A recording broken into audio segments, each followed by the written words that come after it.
This is one of the very few novels where the erotic act is venerated as it deserves to be. Better than food, man. Good afternoon, everyone. Welcome to Better Than Food Book Reviews. I'm your host, Clifford Lee Sargent. Great to see you as always. Hope you're doing well. Thanks for stopping by. Get that coffee, if you got it. Today is the American author James Salter's A Sport and a Pastime, published in 1967. This was a gift from Matt C.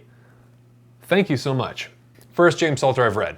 What a great cover on that. Very nicely designed book in general. I really like black, white, and yellow when it's used together wisely. Matt saw this was on my Amazon wish list, which is below. If you'd like to support the show by buying me a book, you can check it out below, and I will thank you personally by name. And thank you very much. I sincerely appreciate it. So, okay. This short novel is about a brief love affair in small-town France in the 60s between a visiting Ivy League dropout named Philip Dean and a young French girl named Anne-Marie. The story is that Dean comes to France to visit, not intending to stay long, driving around this kind of beautiful classic Dillard. The car isn't even his, it's like a friend of his, and we don't know where this friend is. I think he's like traveling or something, but how he came to get this great car is a mystery. And he winds up meeting this gal, Anne-Marie, this young girl, probably 18 or 19, and becomes totally engrossed in her erotic beauty. Devoted to the point where it's almost religious. This novel contains the most convincing, nuanced, perceptive descriptions of eroticism and sexual intercourse that I have ever read.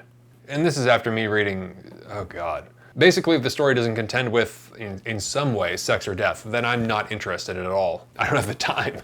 Dean is an Ivy League dropout who had a scholarship, but everything apparently seemed too easy for him in school. You get the feeling that he thought that real life was something to be found outside academia. And that's just my impression, but it always seems that Dean is after the real thing, real life. Even in France, he prefers to stay in the small towns, to get a glimpse of real France, to inhabit real France, not just Paris, right? Even though he's having a lot of trouble speaking French and all that, which is funny. Anne-Marie and Dean, they can communicate, but in the beginning, I don't think very well. In fact, I don't think either of them managed to fluently speak the other's native language throughout the entirety of their relationship, which is romantic, I suppose, in a way. The whole thing's romantic and very sad. The entire book is actually related to us by a third person, and this is part of its genius. The narrator, an American expat whom Dean comes to visit in France. We don't know his name, we don't know his age, we don't really know much about their relationship. We know almost nothing about him except that he's kind of a voyeur. The intimate details between Dean's relationship with Anne-Marie are perhaps his imaginings, his projected desires. He may be in love with Anne-Marie as well. It's never certain. He's the vessel through which we view everything. James Salter was an American author and later screenwriter and film director. One-time film director, I think. He made a movie with Charlotte Rampling, a young, very beautiful Charlotte Rampling, called 3, which was based off of an Irwin Shaw story. Never read any Shaw, but I think that Salter knew him personally. But yeah, born James Horowitz, he grew up in Manhattan and eventually went to West Point, the military college, and kicking off a military career as a pilot in the Air Force. Looked like a hell of a life. I think this was post-World War II. I think he was in school in like 1942. So I think he was in the Korean War, if I'm not mistaken. But after he found some success with his first published novel in the 50s, The Hunters, he started writing full-time. And apparently it was a very, very hard decision for him. I think he said he was going to, his words were, he was going to either write or perish. And so it seemed like a big risk. Maybe not too big because he got quite a chunk of money for The Hunters. I think he got like the equivalent of like $500,000 and it was like 60 grand back then, but it was like that, that's not a small sum of money for a book. So yeah. And one also that I don't think he was very proud of by the end of his life. But anyways, there you go. James Salter seems to have been a person who wrote for most of his life and got stuff published, but it was always met with a lukewarm reception. Even this one, which is, I think, his magnum opus. It's one of the books he'd like to be remembered by, and for good reason. We're going to talk about it. But Salter's life is one of, this is always a story, right? It's like the really, really good stuff is always appreciated after the person is dead. Salter passed away in 2015 at the age of 90. Over time, he became quite successful and respected, especially among writers. He's been called the writer's writer, and I think he was a professor also later in his life. But it seems that all of his books, including this one, were met with a lukewarm response. Salter has received plenty of admirable recognition, but he's not well known. Why it seems that he's still not a household name in America is beyond me. There was a refined maturity to Salter, right? Which probably came from the military career. He was in there for 12 years, I think. He was a fighter pilot in the Air Force. Sounds like he kind of got burnt out on the masculine life, though. I mean, he was in the middle of all that, all these soldiers for quite a while, and so he started to, he intentionally tried to focus on the feminine in his writing, which I thought was compelling.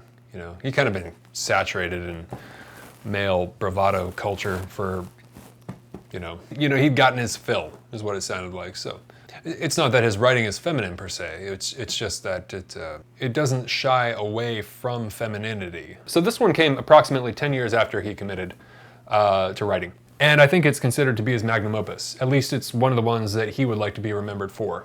Salter's writing is so perfected, it's sickening to anyone trying to write themselves in a good way. For this type of story, this is, so far that I've seen, that I've read, this is the best that can be done. The construction of this novel was quite deliberate, meticulous, and ambitious. I believe Salter's method was to write in longhand, then type it up, and then retype it until it was perfect, or as close to, it seems. I think I got that from one of the interviews linked below. The sources for this review are in the description box. I highly suggest you check them out. So during the Berlin crisis of 1961, he was stationed in Chaumont, a town in France, and there he had an affair with a young French woman, which was the inspiration for this novel. So the book begins with the introduction of the various characters by the narrator, and then he describes the meeting of Dean and Anne-Marie, and their subsequent adventures around small-town France. It's a beautiful travel novel, and he describes the scenes involving them in using very, very intimate details, as though before finally leaving and going back to America in the end, Dean had told them everything somehow one night. But I don't think there's anything about Dean's character to suggest that he'd be so open with the narrator, right? So it's ambiguous and we're left guessing constantly. The narrator is totally unreliable because, you know, he may be in love with Anne-Marie as well, or he may have just sort of idealized their relationship, right? This could all be completely internal and his own fiction. Which in the case of, I mean, if you want to think that the narrator is Salter, it is, right? As Salter said in this interview with the Paris Review, he says, "I don't know who the narrator is. You could say it's me. Well, possibly. But truly, there is no such person. He's a device, right? You know, for us, the audience, basically. He's like the figure in black that moves the furniture in a play, so to speak. Essential, but not part of the action." And yeah, I mean, that's a technique to be studied. I don't know why it's so compelling. Maybe it's because the tension is there, like, you know, is there going to be a conflict between him and Dean, you know, over Anne-Marie, or is something like that going to happen? There never is. And that's one of the most inventive structural elements of the novel. So that element of the book is ambiguous and potentially disturbing if one sits down to contemplate it, right? This guy who's kind of imagining the very intimate details of these two. Very similar actually to Ford Madox Ford's The Good Soldier. But I like this one so much more. Actually, you know, Salter was actually talking about Ford Madox Ford and The Good Soldier in that interview, or one of those interviews. One thing is for certain though, not only does the narrator admire and love Dean on some level, certainly enough not to think twice before handing him some cash when he needs it, but he's also deeply envious of his relationship with Anne-Marie, of Dean's beauty and his, I don't know, what would you call it, joie de vivre or something like that. I admired Salter's ability to fully articulate the visceral gravitational pull of two young people in the throes of erotic obsession, wherein nothing else in life matters. Nothing. Not the past, not the future, solely the present, solely the person across from you. Doesn't matter how the money comes to do the things they need to do. It has to. The adventure must be continued because this here is the unspoken meaning of life. And it's just driving across the rural French countryside from town to town, eating, drinking, staying in beautiful hotels, and having as much great sex as humanly possible. This is real life. This is what it's about. The key is to marry that person. Trust me. And that's where Dean fucked up. And look what happened to him.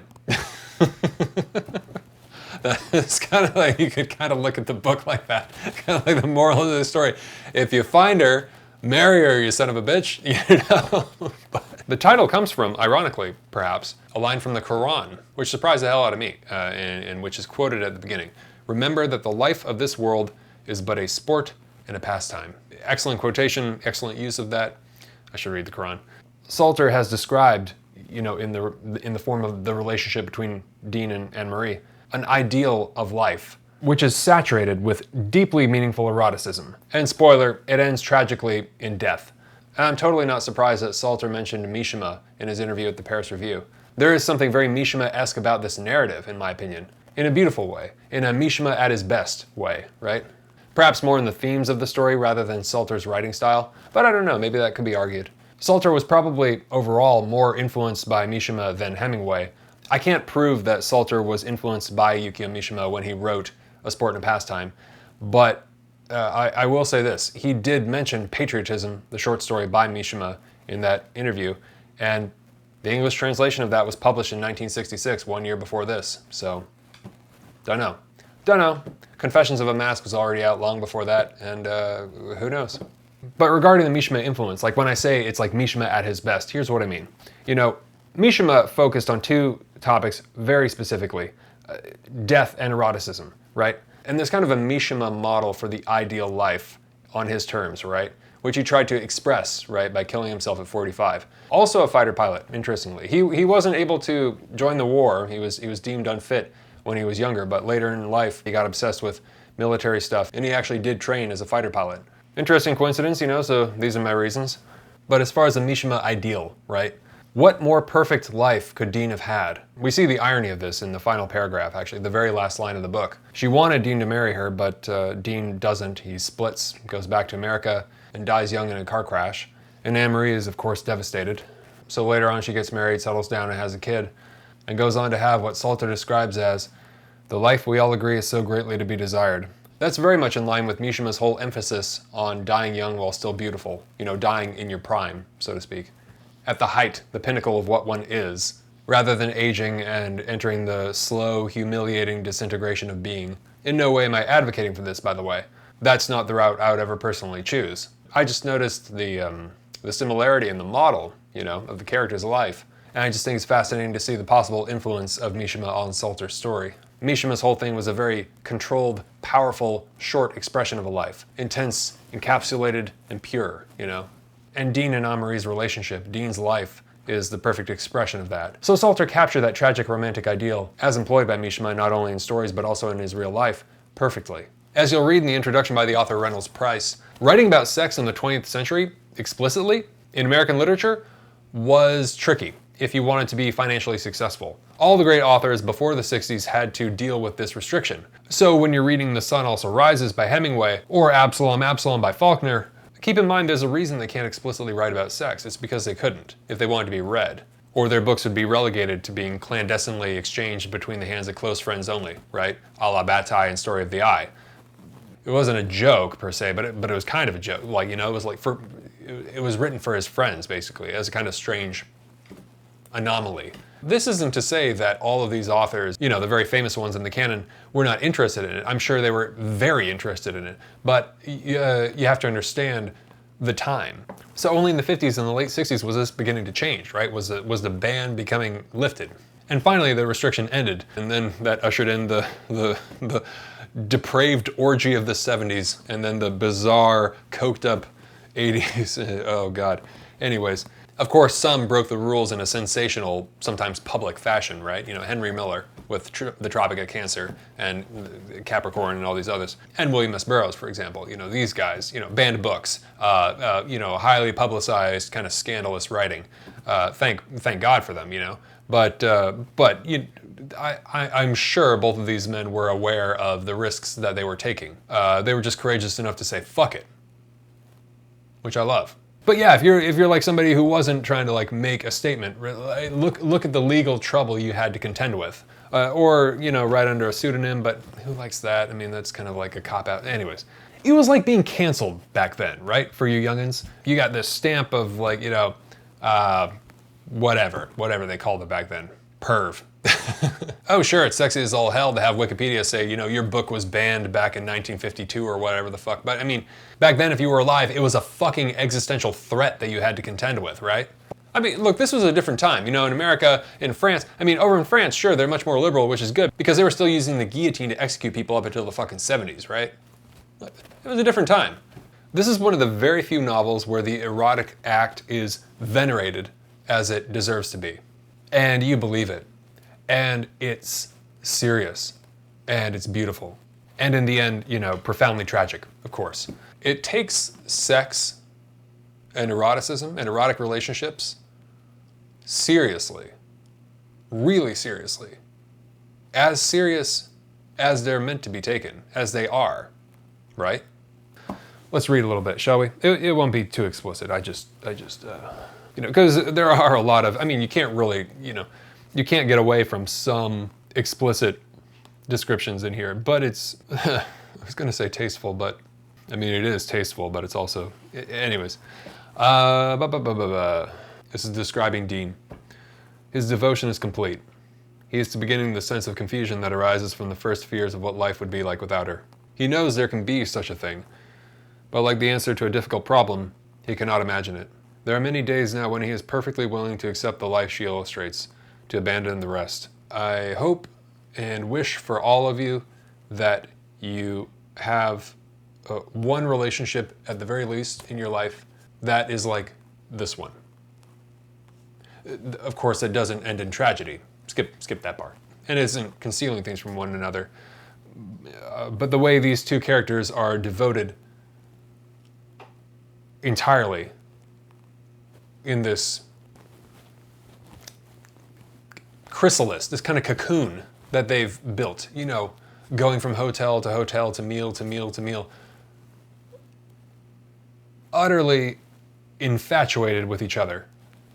I wish that for you, at least once in your life, even if it's just for a few weeks, male or female, whoever you are. Because when you are on your deathbed, if you get there, a lot of us die suddenly, we don't, that's what's going to probably bring you the most satisfaction, is that memory of being completely engaged with someone you love, not only erotically, but just in totality. The descriptions of this woman are wonderful. And because it's so reverential, but also it's also so real. Like, her breath is bad in the morning, her teeth aren't perfect. There's all of the flaws that make somebody truly beautiful.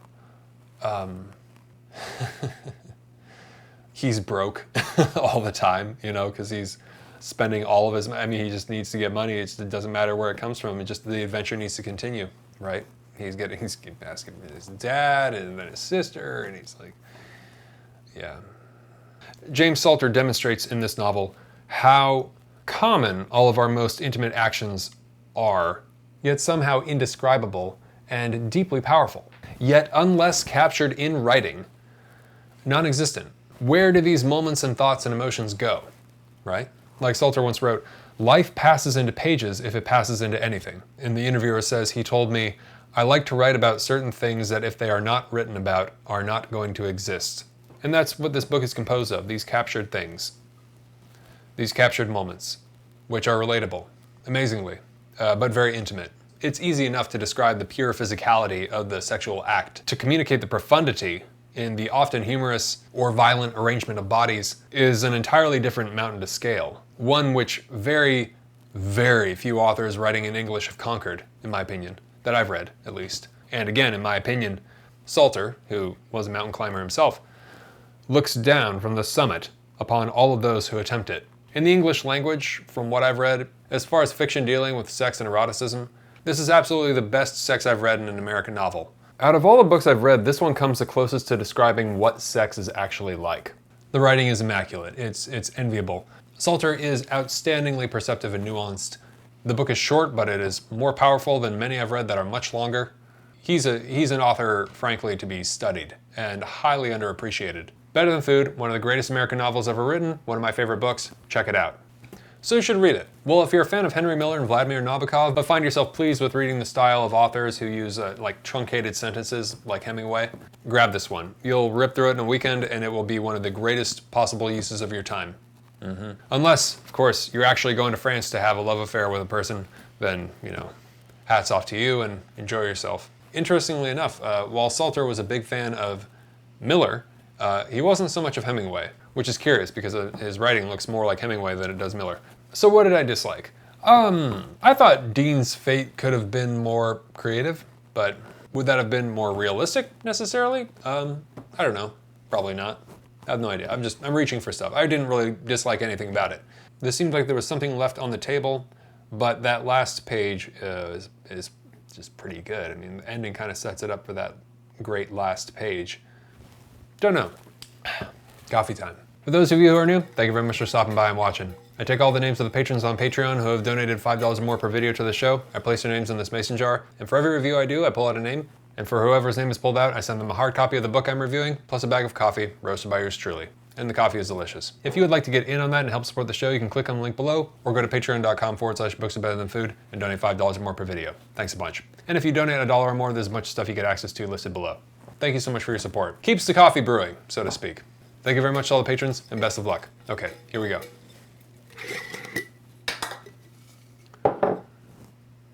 Leon J. Thank you very much, Leon. You're going to receive Sport and a Pastime by James Salter, plus a bag of coffee roasted by yours truly, and I hope you love both. Thank you so much. All right, that's all I've got for you today. Please subscribe if you don't suck, and always remember, die reading. All right, take care of yourselves. Have a great night. Talk to you soon. Ciao.